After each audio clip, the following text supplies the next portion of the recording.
Magandang buhay po sa ating lahat.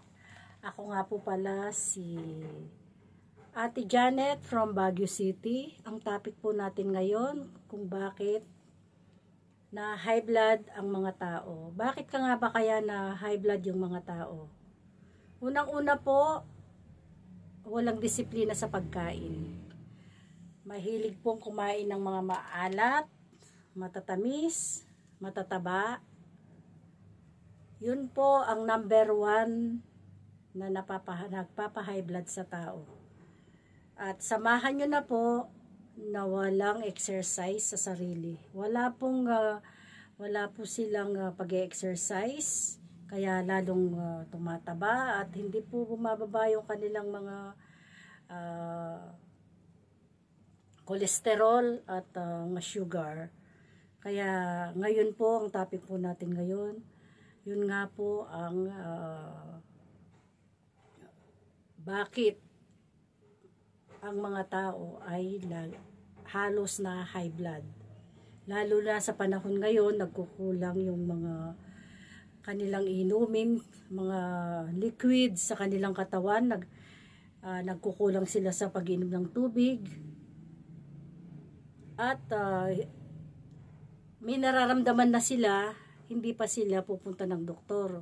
Gagawa pa sila ng self-medication.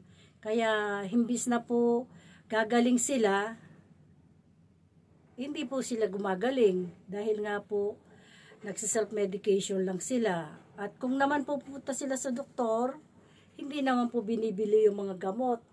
Sana po pag nagpa-doktor kayo, kung ano yung binibigay na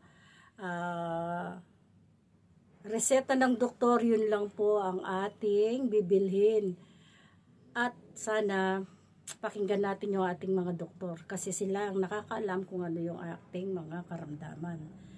Lalong-lalo na po sa panahon ngayon dahil sa sobrang init ng panahon ngayon, so kailangan nating lagaan ang ating mga sarili dahil ang ating sarili po, ang ating kalusugan ay ating kayamanan. Kaya kung may sakit ka po, hindi ka na po magtatrabaho, hindi ka na po makakapagtrabaho. So kailangan po nating maging malusog sa ating pangangatawan. So sana po naging helpful po ang video ito. At sa susunod na video, magtanong lang po kayo at sasagutin natin lahat yan.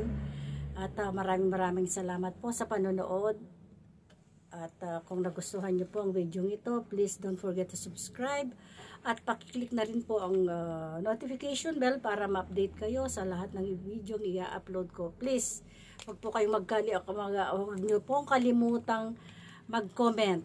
At sa susunod na video, marami po tayong pag-uusapan. Maraming salamat po. Bye. God bless us all po. Bye-bye.